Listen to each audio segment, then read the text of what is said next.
আসসালামু আলাইকুম প্রিয় শিক্ষার্থীরা, তোমাদের সকলকে আজকের ক্লাসে স্বাগতম। আজকের ক্লাসে আমরা হিসাব বিজ্ঞান দ্বিতীয় পত্রের প্রথম অধ্যায় অব্যবসায়ী প্রতিষ্ঠান থেকে রাজশাহী বোর্ড 2019 সালে যে সৃজনশীল প্রশ্নটি এসেছিল সেই প্রশ্নটির সমাধান করব। তো তোমরা প্রশ্নটি বোর্ডে দেখতে পাচ্ছ, এই প্রশ্নটি কিন্তু তোমাদের কাছেও আছে। সেই প্রশ্নটি নিয়ে তোমরা ক্লাসটি শুরু করবে, তাহলে তোমাদের বুঝতে সুবিধা হবে। তো দেখো, আমরা প্রশ্ন শুরু করি। প্রথমে দেখো, ক নাম্বার প্রশ্নে বলা আছে বছর শেষে নিট স্থায়ী সম্পদের পরিমাণ নির্ণয় করো। তো যখন আমাদের সামনে এই প্রশ্নটি বলবে যে বছরের শেষে নিট স্থায়ী সম্পদের পরিমাণ কত, এটা নির্ণয় করার জন্য আমরা কি করব? আমরা প্রথমে দেখব 1 তারিখ, অর্থাৎ অঙ্কের প্রথম দিন আমার কাছে কি কি স্থায়ী সম্পদ আছে, এটা প্রথমে তোমরা দেখবে। তো দেখো, এখানে বলা আছে 1 জানুয়ারি 2017 তারিখে ক্লাবের অন্যান্য সম্পদ ছিল দালান কোঠা, এটা স্থায়ী সম্পদ। তো এই একটি স্থায়ী সম্পদ দেখার পরে তুমি চলে যাবে প্রধান পাশে, দেখবে যে প্রধান পাশে ওই স্থায়ী সম্পদ আছে কিনা। কেননা আমরা যদি কোনো স্থায়ী সম্পদ ক্রয় করি তাহলে আমাদের টাকা চলে যাবে, আর টাকা চলে গেলে সেটা কিন্তু প্রধান পাশে লেখা থাকবে। তাহলে দেখো, প্রথম নিয়ম কি, আমরা 1 তারিখে দেখবো আমাদের কি স্থায়ী সম্পদ আছে, এর সাথে প্রধান পাশে যদি কোনো স্থায়ী সম্পদ থাকে তার মানে আমরা স্থায়ী সম্পদটা ক্রয় করেছি, তাহলে ক্রয় করলে আমার সম্পদ বাড়ে, এই জন্য আমরা প্রধান পাশেটা যোগ করে দিব। এরপর আমরা দেখব যে প্রাপ্তি পাশে ওই স্থায়ী সম্পদের নামটা দেওয়া আছে কিনা, আসবাবপত্র বিক্রয়, দালান কোঠা বিক্রয়। কারণ কোন স্থায়ী সম্পদ যদি আমরা বিক্রি করি তাহলে আমরা নগদ টাকা পাবো, আর নগদ টাকা পেলে সেটি প্রাপ্তি পাশে থাকবে, তাই না? আচ্ছা, এখন যদি আমরা স্থায়ী সম্পদ বিক্রি করি তাহলে কি হয় দেখো, স্থায়ী সম্পদের পরিমাণ কমে যায়। তাহলে এটা আমরা কি করবো, বিয়োগ করে দিব। তাহলে আমরা কি কি নিয়ম শিখলাম দেখো, প্রথমে আমরা 1 তারিখ থেকে স্থায়ী সম্পদ দেখবো কত টাকা ছিল স্থায়ী সম্পদ, এর সাথে আমরা প্রধান পাশে দেখবো আমরা নতুন করে কোন স্থায়ী সম্পদ ক্রয় করেছে কিনা, ক্রয় করলে সেটি আমরা যোগ করে দিব। এরপর আমরা প্রাপ্তি পাশে চলে যাব, দেখবো কোন স্থায়ী সম্পদ বিক্রি করেছে কিনা, বিক্রি করলে সেটা আমরা বিয়োগ করে দিব। এরপর আমরা দেখবো যে আমাদের যে সমন্বয় গুলো দেওয়া আছে এই সমন্বয়ের মধ্যে স্থায়ী সম্পদের কোনো অবচয় আছে কিনা, অবচয় থাকলে অবচয়টা আমরা বাদ দিয়ে দিব। তো চলো অঙ্ক শুরু করি। দেখো, প্রথমে আমাদের স্থায়ী সম্পদ দেওয়া আছে দালান কোঠা। এখন প্রধান পাশে তাকাও, প্রধান পাশে কিন্তু দালান কোঠা নেই, তার মানে এই ক্লাবটি কিন্তু এই বছর কোনো দালান কোঠা ক্রয় করেনি। এবার প্রাপ্তি পাশে আসো, প্রাপ্তি পাশেও কিন্তু লেখা নেই যে দালান কোঠা বিক্রয়, তার মানে সে দালান কোঠা বিক্রিও করেনি। এবার চলে যাও সমন্বয়তে। দেখো 5 নাম্বার সমন্বয় বলা আছে দালান কোঠার উপর 5% অবচয়, তাহলে আমাদের অবচয়টা ধরতে হবে। তাহলে আমরা দালান কোঠা থেকে অবচয়টা কি করব, বাদ দিয়ে দিব বা বিয়োগ করে দিব। তো যেহেতু আমাদের কোনো ক্রয় বিক্রয় নেই, তার মানে দালান কোঠা থেকে অবচয় বাদ দিলে কিন্তু হবে। কিভাবে লিখবে খেয়াল করো, আমরা প্রথমে দালান কোঠা লিখে যে টাকাটা লিখবো 1 লক্ষ টাকা, এখান থেকে আমাদের অবচয় ছিল কত পার্সেন্ট, 5% লিখবে, মাইনাস অবচয়। প্রয়োজন এখানে দেখিয়ে দিবে দালান কোঠা যে 1 লক্ষ টাকা, অবচয় ছিল 5%, তাহলে 1 লক্ষ টাকা 5%, 5,000 টাকা বিয়োগ করে এই যে দ্বিতীয় ঘরে লিখে দিবে 95,000 টাকা। তো এই হলো আমার দালান কোঠার কাজ। এখন দেখো আমার আর কি স্থায়ী সম্পদ আছে, দেখো দালান কোঠার পরে কি বলা আছে, 20,000 টাকার আসবাবপত্র আছে। তাহলে আগের মতো খোঁজো যে প্রধান পাশে কোনো আসবাবপত্র আছে কিনা। দেখো এই যে বলা আছে আসবাবপত্র ক্রয়, আসবাবপত্র ক্রয় 8,000 টাকা। তাহলে খেয়াল করো, বছরের প্রথমে আমার আসবাবপত্র ছিল 20,000, আমি নতুন করে আর ক্রয় করলাম 8,000, তাহলে ক্রয় করলে কি হয়, আসবাবপত্রের পরিমাণ বৃদ্ধি পায় বা বেড়ে যায়, তাই না? তাহলে বৃদ্ধি পেলে কি করে, যোগ করে দিব, আমরা 8,000 টাকা যোগ করলাম। এবার দেখো আসবাবপত্র বিক্রি করেছে কিনা প্রাপ্তি পাশে, এখানে কিন্তু আসবাবপত্র বিক্রয় লেখা নেই, তাহলে কোনো বিক্রি করিনি। এখন দেখো অবচয় আছে কিনা, আসবাবপত্রের উপর 10% অবচয়। তাহলে আসবাবপত্রের কাজটা আমরা কিভাবে করব, প্রথমে আসবাবপত্র লিখবো, এর সাথে কয়টা যোগ করব, যোগ করলে 28,000, এইখান থেকে যে 10% অবচয় আছে এই অবচয়টা আমরা বাদ দিয়ে দিব। দেখো আমরা কিভাবে লিখবো, দেখো এই যে দেখো আমরা লিখেছি আসবাবপত্র 20,000 টাকা, যেটা আমার 1 তারিখে ছিল, এর সাথে আমরা ক্রয়টা যোগ করবো, আসবাবপত্র ক্রয়, এই যে আমরা 8,000 টাকার আসবাবপত্র ক্রয় করেছি, তাহলে টোটাল 28,000 টাকা। এখান থেকে আমাদের 10% অবচয়টা আমরা বাদ দিয়ে দিব। এখন অবচয়টা কিভাবে ধরবে খেয়াল করো, আমার বছরের প্রথমে আসবাবপত্র ছিল 20,000, এটার উপর আমি 10% অবচয় ধরবো, কারণ বছরের প্রথমে যে আসবাবপত্রটা ছিল এটা আমি সম্পূর্ণ 1 বছর ব্যবহার করেছি, এই জন্য 1 বছরের অবচয়। তাহলে 20,000 টাকার 10% 2,000 টাকা। নতুন যে আমি আসবাবপত্র কিনলাম 8,000 টাকা, এইটা 10% আমি করব। এইবার দেখো নতুন কেনাটার কিন্তু একটা তারিখ দেওয়া আছে, দেখো যেখানে বলা আছে নতুন আসবাবপত্র ক্রয় 1/7/2017 তারিখে, অর্থাৎ জুলাই মাসের 1 তারিখে, বছরের মাঝামাঝি সময় আমি আসবাবপত্র ক্রয় করেছি। তাহলে মাঝামাঝি সময় যদি আমি আসবাবপত্র ক্রয় করে থাকি, আমার অবচয় হবে কত মাসের, 6 মাসের, কারণ আসবাবপত্র আমি 6 মাস ব্যবহার করেছি। তাহলে 8,000-এর 10% 6 মাস কিভাবে করবো, আমরা এটাকে 12 দিয়ে ভাগ করে 6 দিয়ে গুণ করে দিব। তাহলে খেয়াল করো 20,000 টাকার 10% 2,000 টাকা, 8,000 টাকার 10% 800 টাকা, 800 টাকা 6 মাসের অবচয় বের করার জন্য 12 দিয়ে ভাগ 6 দিয়ে গুণ, তাহলে হয়ে যাবে 400 টাকা। তাহলে এখানে 2,000, এখানে 400, মোট 2,400 টাকা অবচয়। তাহলে আসবাবপত্র ছিল 20,000, নতুন ক্রয় করলাম 8,000, এই দুটা যোগ করবে, অবচয়টা বিয়োগ করে দিবে, তাহলে আমরা পাবো 25,600 টাকা। এরপরে এই দুটো যোগ করে দিলে কিন্তু আমার মোট স্থায়ী সম্পদ 1,20,600 টাকা। তাহলে দেখো আমাদের ক নাম্বার প্রশ্ন যেটা ছিল যে বছর শেষে নিট স্থায়ী সম্পদের পরিমাণ কত হবে, তাহলে স্থায়ী সম্পদের পরিমাণ হয়ে যাবে 1,20,600 টাকা। দেখো আমাদের খ নাম্বার প্রশ্নে বলা আছে প্রারম্ভিক মূলধন তহবিল নির্ণয় করো। তাহলে দেখো প্রারম্ভিক মূলধন তহবিল মানে কি? প্রারম্ভিক মূলধন তহবিল মানে হলো বছরের প্রথমে এই ক্লাবের সম্পদ এবং দায়ের পার্থক্য। কারণ মূলধন মানে কি? সম্পদ মাইনাস দায়, তাই না? আর প্রারম্ভিক মানে হলো বছরের প্রথমে। তাহলে এটি কিভাবে করবো আগে নিয়মটা বুঝো। যখন আমরা প্রারম্ভিক মূলধন তহবিল নির্ণয় করব, আমরা প্রথমে চলে যাব প্রাপ্তি পাশে।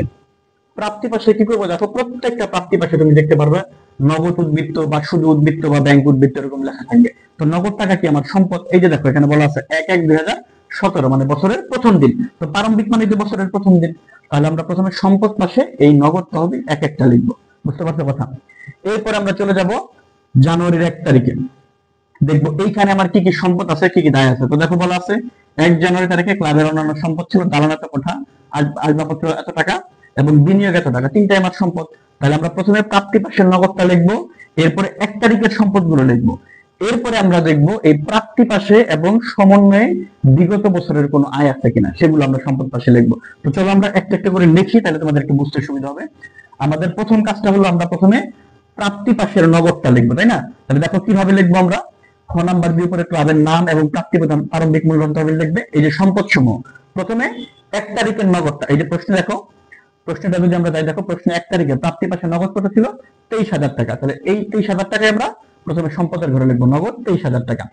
এরপরে চলে যাবো আমরা 1 তারিখে, তাহলে যাও একটু প্রশ্নের 1 তারিখে। এই যে বলা আছে 1 জানুয়ারি 2017 তারিখে ক্লাবের অন্যান্য সম্পদ ছিল দালান কোঠা 1 লক্ষ টাকা, আসবাবপত্র 20,000, বিনিয়োগ 40,000।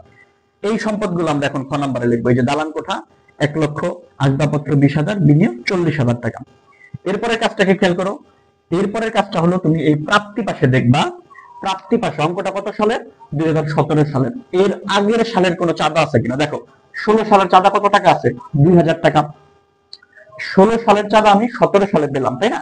এর মানে কি 16 সালে কিন্তু আমি ওই চাঁদাটা পাইনি, 17 সালের প্রথম দিন ওই চাঁদাটা বকেয়া ছিল। তাহলে চাঁদা একটি আয়, আয় বকেয়া থাকলে কি হবে? সম্পদ হবে। এই জন্য আমরা অনাদায়ী চাঁদা লিখে 2,000 টাকা লিখবো।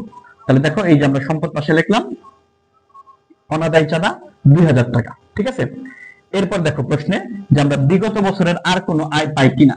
তাহলে প্রশ্ন পড়ো সমন্বয়গুলোতে 2 নম্বর সমন্বয় বলা আছে বেতনের 1,000 টাকা বিগত বছরের। তাহলে এই যে বিগত বছর লেখা আছে দেখো, এখন বিগত বছরের কি আছে এখানে? বেতন। বেতন কি হিসাব? ব্যয় হিসাব। তাহলে বিগত বছরের বেতন এই বছরে পরিশোধ করেছে, তার মানে কি এই বেতনটা বিগত বছরে বকেয়া ছিল। তাহলে বকেয়া বেতন মানে কি? বকেয়া ব্যয়। বকেয়া ব্যয় কি হিসাব হয়? দায় হিসাব। তাহলে এই যে 1,000 টাকা বিগত বছরের বেতন ছিল, এটা হয়ে যাবে আমার দায় হিসাব। দেখো আরো কোথায় বকেয়া হিসাব আছে কিনা, বিগত বছর আছে কিনা। চলতি বছরের বকেয়া, ছাপা মনিহারি খরচ বকেয়া আছে, সাধারণ খরচ অগ্রিম আছে, আর কোথাও কিন্তু বিগত বছর আমাদের নেই। তাহলে সম্পদ আমাদের ওইগুলো ছিল, এই সম্পদের সাথে এখন দায়টা বিয়োগ করে দিবে। যে বকেয়া বেতন 1,000 টাকা ছিল, এই সম্পদগুলো সব আমরা যোগ করলাম। সম্পদ কোথা থেকে পেয়েছে আবার একটু খেয়াল করো। নগদ তহবিল পাবো আমরা প্রাপ্তি প্রদান হিসাব থেকে, প্রাপ্তি প্রদান থেকে। এরপরে এগুলো আমরা নিলাম 1 তারিখ থেকে, 1 তারিখ থেকে 1 তারিখের সম্পদ। এবং এই অনাদায়ী চাঁদাটা প্রাপ্তি প্রদান হিসাবে ছিল। এটা অনেক সময় সমন্বয়তেও থাকতে পারে। এরপর যদি বিগত বছরের কোনো খরচ থাকে, এটাকে ব্যয়ের ঘরে লিখে দিবে। তাহলে সব সম্পদগুলো যোগ করলে হয় 1,85,000। এখান থেকে 1,000 টাকা দায় বাদ দিবে, তাহলে উত্তর চলে আসবে 1,84,000 টাকা। অর্থাৎ এই যে দ্বিতীয় যে প্রশ্ন ছিল আমাদের প্রারম্ভিক মূলধন তহবিল নির্ণয় করো, এই প্রারম্ভিক মূলধন তহবিলের উত্তর হবে 1,84,000 টাকা। দেখো এই প্রশ্নের গ নম্বরে বলা আছে মোট ব্যয়ের পরিমাণ নির্ণয় করো। তো মোট ব্যয় মানে কিন্তু মোট মুনাফা জাতীয় ব্যয়, তাই না? তো এই ব্যয়গুলো আমরা সবসময় প্রধান পাশ থেকে পাবো। প্রধান পাশে যে মুনাফা জাতীয় লেনদেন গুলো লেখা আছে, এগুলোই হলো আমাদের ব্যয় হিসাব। তাহলে চলো প্রধান পাশে দেখি। প্রথমে কি লেখা আছে? বেতন। বেতন তো ব্যয় হিসাব, তোমরা সবাই জানো। এখন আমরা দেখবো বেতনের সাথে কি কি সমন্বয় আছে। দেখো 2 নম্বরে বেতনের 1,000 টাকা বিগত বছরের। তাহলে আমার বেতন আছে 6,000 টাকা। এই 6,000 টাকার মধ্যে 1,000 টাকা বিগত বছরের, মানে এই বছরের না। তাহলে আমি তো ব্যয়ের মধ্যে শুধু এই বছরের টাকাগুলো লিখবো। তাহলে যেহেতু এটা এই বছরের না, এটা আমি বিয়োগ করে দিব। এরপরে বলা আছে কিন্তু চলতি বছরের বেতন 2,000 টাকা এখনো অপরিশোধিত আছে। এখন অপরিশোধিত মানে কি? বকেয়া। তাহলে কোনো খরচ যদি বকেয়া থাকে আমরা কি করে দেই? যোগ করে দিই। তাহলে এটা যোগ করে দিবা। তাহলে বেতনের সাথে আমার কি কাজ হলো? দেখো বেতন 6,000 টাকা, বিগত বছরের যে বকেয়া ছিল এটা আমরা বিয়োগ করে দিব, আর চলতি বছরের বকেয়াটা যোগ করে দিব সমস্ত আয় ব্যয়ের সাথেই। তুমি চলতি বছরের নিয়মগুলো তো আমরা সবাই জানি, বকেয়া থাকলে যোগ, অগ্রিম থাকলে বিয়োগ। বিগত বছরে জাস্ট এটাকে তুমি চেঞ্জ করে মানে উল্টো দিবে, বিপরীত করে দিবে। চলতি বছরে বকেয়া থাকলে আমরা যোগ করি, তাহলে বিগত বছরের বকেয়া হয়ে যাবে বিয়োগ। চলতি বছরে অগ্রিম থাকলে আমরা বিয়োগ করি, বিগত বছরের অগ্রিম হয়ে যাবে যোগ। তাহলে দেখো আমরা কিভাবে লিখবো, দেখো প্রথমে আমরা লিখবো বেতন। বেতন আমাদের দেওয়া ছিল কত? 6,000 টাকা। দেখো 6,000 টাকা দেওয়া ছিল। এর সাথে বিগত বছরের যেটা বকেয়া ছিল, বিগত বছরের বকেয়াটা আমরা বিয়োগ করে দিব, এবং চলতি বছরের বকেয়া যে 2,000 টাকা ছিল এটাকে আমরা যোগ করে দিব। তাহলে 6 থেকে 1 বিয়োগ করলে 5 আর 2 যোগ করলে 7,000 টাকা হবে আমাদের এই বছরের নিট বেতন। ঠিক আছে? এরপর দেখো প্রশ্নে কি দেওয়া আছে, প্রধান পাশে যাও আবার।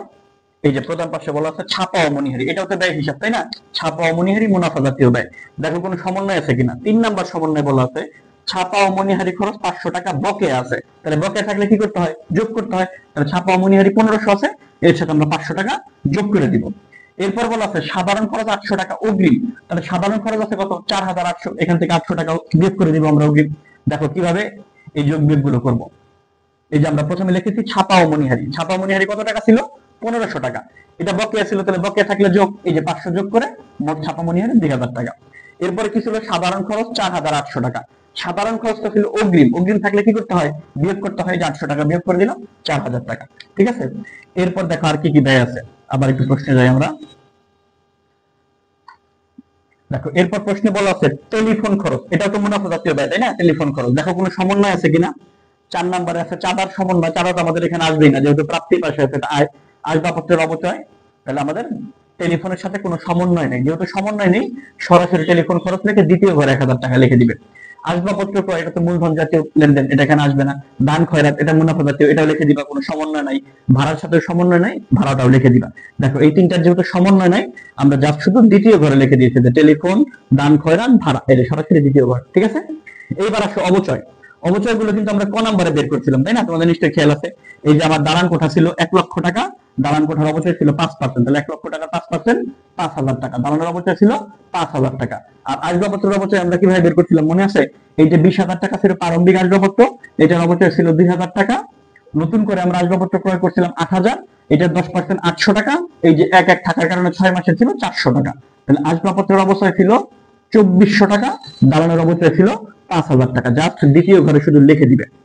দেখো যেভাবে বিপণনের ঘরে আসবাবপত্রের অবচয় লেখে 2400 টাকা, এবং দালান কোঠার অবচয় লেখে 5,000 টাকা। তো এই হলো আমার ব্যয়। এরপরে জাস্ট সবগুলো ব্যয় যোগ করে দিবে। এই সবগুলো ব্যয় যোগ করে দিলে ক্লোজিং দিয়ে দিবে, এটাই তোমার মোট ব্যয় হিসাব। তো এই হলো আমার আজকের যে প্রশ্নটি আমাদের ছিল, এই প্রশ্নের সম্পূর্ণ প্রশ্নের উত্তর। দেখো মোট ব্যয়গুলো এখানে বলা ছিল, তাহলে আমাদের মোট ব্যয়ের উত্তর হয়ে যাবে এখানে, এই যে যোগফলটা আমরা পেলাম 51,400 টাকা। তো এই হলো আমাদের রাজশাহী বোর্ড 2019 এর প্রশ্ন। আশা করি তোমরা বুঝতে পেরেছো। তোমাদের কারো যদি কোনো সমস্যা থাকে কমেন্ট সেকশনে জানিয়ে দিতে পারো।